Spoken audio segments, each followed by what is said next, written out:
Hello friends, तो आई biology के कुछ इंपॉर्टेंट क्वेश्चन करते हैं। फर्स्ट क्वेश्चन है, प्राग कोश में सूक्ष्म बीजाणु मृत कोशिकाएं किस ऊतक से बनती हैं? स्पेरोजेनेसिस ऊतक से बनती हैं। प्राग कोश में सूक्ष्म बीजाणु मृत कोशिकाएं स्पेरोजेनेसिस ऊतक से बनती हैं। स्पेरोजेनेसिस ऊतक की कोशिकाएं प्रारंभ में कैसी होती हैं? स्पेरोजेनेसिस ऊतक की कोशिकाएं प्रारंभ में द्विगुणित होती हैं। कैसी होती हैं? द्विगुणित होती हैं। प्राग कण के अंकुरण के समय प्राग नलिका किस कोशिका से बनती है?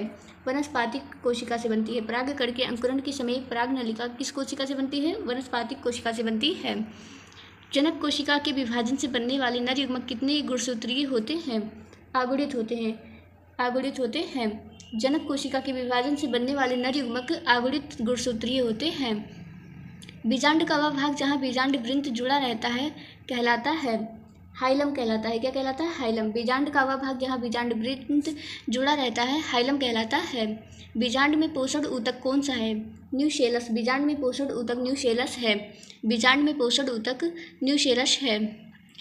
अधिकांश आवृत बीजियों में कितने महाबीजाणु नष्ट हो जाते हैं? अधिकांश आवृत बीजियों में कितने महाबीजाणु नष्ट हो जाते हैं? 3। कितने होते हैं? 3। भ्रूणकोश की क्रियाओं में उपस्थित विशेष संरचना क्या कहलाती है? फीलीफॉर्म उपकरण कहलाती है। फीलीफॉर्म उपकरण कहलाती है। फीलीफॉर्म उपकरण का कार्य क्या है? पराग नलिका को आकर्षित करना। फीलीफॉर्म उपकरण का कार्य क्या है? पराग नलिका को आकर्षित करना। प्रतिपाद कोशिकाओं की संख्या कितनी होती है? प्रतिपाद कोशिकाओं की संख्या कितनी होती है? 2 होती है। कितनी होती है? 2। प्रतिपाद कोशिकाओं की संख्या 2 होती है। प्रागकण के वर्तिकाग्र पर पहुंचने के बाद पहली घटना क्या होती है? अंकुरण होती है। क्या होती है? अंकुरण। प्राग के वर्तिकाग्र पर पहुंचने के बाद पहली घटना अंकुरण होती है। प्राग नलिका वर्तिका में किस दिशा में बढ़ती है? प्राग नलिका वर्तिका में किस दिशा में बढ़ती है? अंडाशय की ओर बढ़ती है। किसकी ओर बढ़ती है? अंडाशय की ओर। प्राग नलिका वर्तिका में अंडाशय की ओर बढ़ती है। प्राग नलिका द्वारा बीजांड में प्रवेश की सामान्य विधि क्या है? पैरोगेमी है। क्या है? पोरोगेमी है।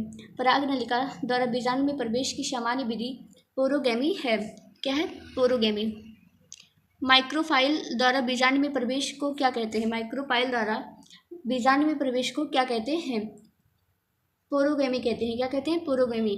माइक्रोफाइल द्वारा बीजांड में प्रवेश को पोरोगेमी कहते हैं।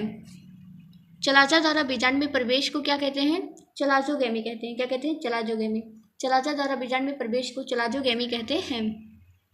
डबल फर्टिलाइजेशन शब्द किसने दिया था? डबल फर्टिलाइजेशन शब्द किसने दिया था? नास्चिन ने दिया था। किसने दिया था? नास्चिन ने। साइनगेमी से बनने वाला युग्मनज कितनी गुणसूत्रीय होता है? साइनगेमी से बनने वाला युग्मनज कितना गुणसूत्रीय होता है? द्विगुणित होता है। कितनी गुणसूत्रीय होता है? द्विगुणित। प्राथमिक भ्रूणपोष केंद्रक PEN कितना गुणसूत्रीय होता है? त्रिगुणित होता है। कितना गुणसूत्रीय होता है? त्रिगुणित। प्राथमिक भ्रूणपोष केंद्रक PEN कितना गुणसूत्रीय होता है? त्रिगुणित होता है। भ्रूणपोष का विकास सामान्यतः कब शुरू होता है? निषेचन के बाद। भ्रूणपोष का विकास सामान्यतः निषेचन के बाद शुरू होता है। नारियल का तरल भाग क्या है? नारियल का तरल भाग क्या है? मुक्त नाभिकीय भ्रूणपोष है। मुक्त नाभिकीय भ्रूणपोष है। नारियल का तरल भाग मुक्त नाभिकीय तरल भ्रूणपोष है। नारियल का सफेद गूदा क्या है? कोशिकीय भ्रूणपोष है। क्या है? कोशिकीय भ्रूणपोष। नारियल का सफेद गूदा कोशिकीय भ्रूणपोष है। द्विबीजपत्री भ्रूण में बीजपत्रों की संख्या होती है 2। कितनी होती है? 2। द्विबीजपत्री भ्रूण में बीजपत्रों की संख्या 2 होती है। बीजपत्रों के ऊपर स्थित भ्रूणीय अक्ष का भाग कहलाता है एपिकार्टिल कहलाता है। क्या कहलाता है? एपिकार्टिल। बीजपत्रों के ऊपर स्थित भ्रूणीय अक्ष का भाग एपिकार्टिल कहलाता है। बीजपत्रों के नीचे स्थित भाग कहलाता है हाइपोकार्टिल कहलाता है। क्या कहलाता है? हाइपोकार्टिल। मटर का बीज किस प्रकार का होता है? गैर भ्रूणपोषी होता है। मटर का बीज गैर भ्रूणपोषी प्रकार का होता है। अरंडी का बीज किस प्रकार का होता है? अरंडी का बीज भ्रूणपोषी प्रकार का होता है। अरंडी का बीज भ्रूणपोषी प्रकार का होता है। बीज सुप्त अवस्था का मुख्य लाभ क्या है? बीज सुप्त अवस्था का मुख्य लाभ क्या है? प्रतिकूल परिस्थितियों में जीवित रहना। प्रतिकूल परिस्थितियों में जीवित रहना है। बीज सुप्त अवस्था टूटने के बाद क्या होता है? अंकुरण होता है। क्या होता है? अंकुरण। बीज सुप्त अवस्था टूटने के बाद अंकुरण होता है। बीजों का अध्ययन क्या कहलाता है?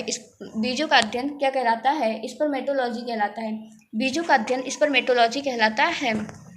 अध्याय 2 के अनुसार आवृत बीजों की सफलता का प्रमुख कारण क्या है? पुष्प, बीज और फल का निर्माण। अध्याय 2 के अनुसार आवृत बीजों की सफलता का प्रमुख कारण क्या है? पुष्प, बीज और फल का निर्माण। Thanks for watching. ऐसे वीडियो के लिए चैनल को सब्सक्राइब करें। वीडियो कैसा लगा कमेंट में ज़रूर बताएं और वीडियो को लाइक और शेयर करना मत भूलना। Thank you.